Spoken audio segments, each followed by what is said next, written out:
What's good, everybody? Today we're going to be talking about the Nike Air Max 95 Reverse Neon. It's being limited to 1,500 pairs. Now, before we dive into this shoe specifically, I want to talk about the Air Max 95, like this whole the original colorway in general, right? Like the OG neon colorway. Why is Nike so hyper fixated on this shoe, but at the same time they really don't care about it?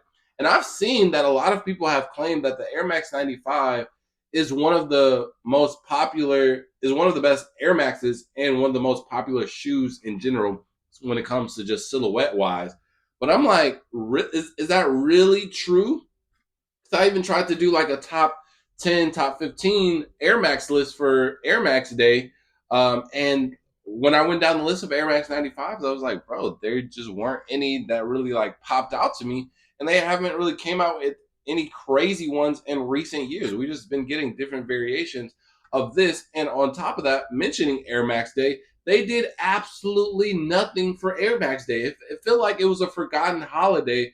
And they didn't do anything, and the only thing that they released was the Air Max D&8s, just so they can push their, trying to be innovative agenda. But other than that, why are y'all so fixated on a shoe that it seems like y'all don't really care about? They're even doing a Yu-Gi-Oh collab for the Air Max 95s, which I feel like is a stretch. By the way, I did a video on that because I'm actually interested. I play Yu-Gi-Oh.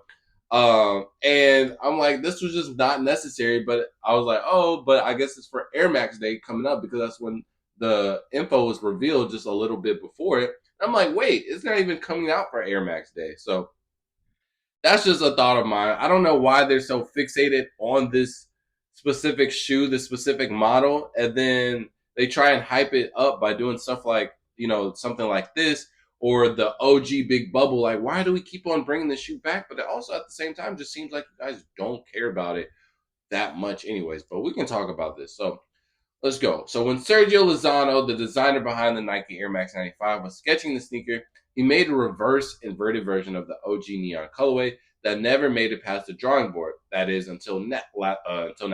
Last night at the Moment NYC, Nike quietly released the sample sketch version of the Air Max 95. And it's like, is that what we're really getting like crazy for? And I know this is probably going to be curated to more of like the OGs in the game. But it's like, are y'all really? And this is a genuine question. No shade, no hate, no none.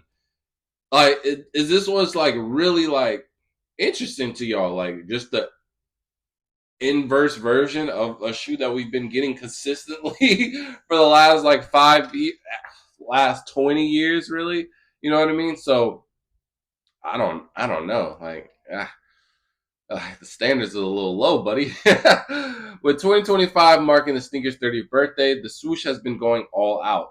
Last week, the OG Neon was released at select retailers and will be available on sneakers later this month. And again, like, I don't think anybody cared. I don't even remember that release, to be honest. Alongside the original colorway, fan favorites like the pink foam are returning, and OG colorways like the black border from 1996. Let me see what these look like. See the hype and like these don't do anything for me, bro. Like, and I'll keep it a buck, bro. I worked at Champs for 2 years, and I will say when you work at a shoe store, you really pay attention to everything that's like not hype. So you pay attention to the Air Maxes, the runners, everything that's like not popular because you're readjusting. You're just looking at, you just have to do certain stuff to the shoes. And bro, I will see a shoe like this on the daily, bro. This isn't anything crazy to me. I don't know. They just Air Max 95 just don't do it for me. Maybe it's because I'm younger. I don't know. We're also expecting collaborative efforts throughout the rest of the year, including a Yu-Gi-Oh collection. Like I said, bro, it was this is extremely forced. For the people who don't know Yu-Gi-Oh, this right here is a side character. I will say he is a pretty relevant side character. He shows up pretty much almost every episode. He's like Vegeta, low key, but like not evil. But this is the main character. But anyways, the reason that they're doing the collab is because in the comic books, not even in the actual anime, the side character he wants to buy the shoe, and it's like really expensive. And then they go like on a little mini trip to get it back from like some robbers, and he ends up wearing the shoe for the rest of the series. Never gets mentioned like after this. Never gets mentioned in the actual show. And they're like, yeah, we're just gonna go ahead and make a actual shoe out of it because it just resembles the Air Max 95, which it was originally supposed to be. But like that's just so forced. Like no one in the actual community like even like would even bat an eye over that, right? And then the Amamineers, they dropped two Air Max 95s. Both were terrible. I wouldn't even say terrible. I think one of them was like a decent colorway. It's just nobody cared about them. So it's also interesting because and then the SB version, which is literally just an Air Max 95 with SB on it. But it's like y'all don't even care about stuff like this, but y'all are going crazy for the same shoe that y'all have been getting for like years straight, bro. I don't understand. But y'all do that with some of these Jordans too, so maybe it's just a old head thing.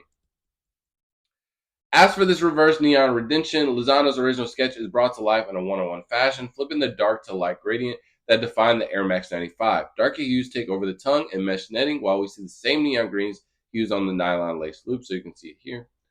Swoosh on the collar, air units on the sole. Premium hairy suede works in a white hue, starting with an bro, I can never say this word, bro, but I know it means black.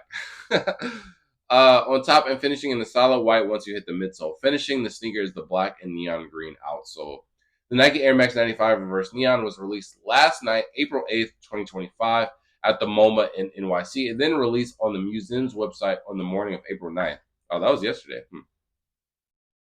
Reports that there are only around 1,500 pairs available, with one more chance to cop on April 10th via a Nike sneaker pass.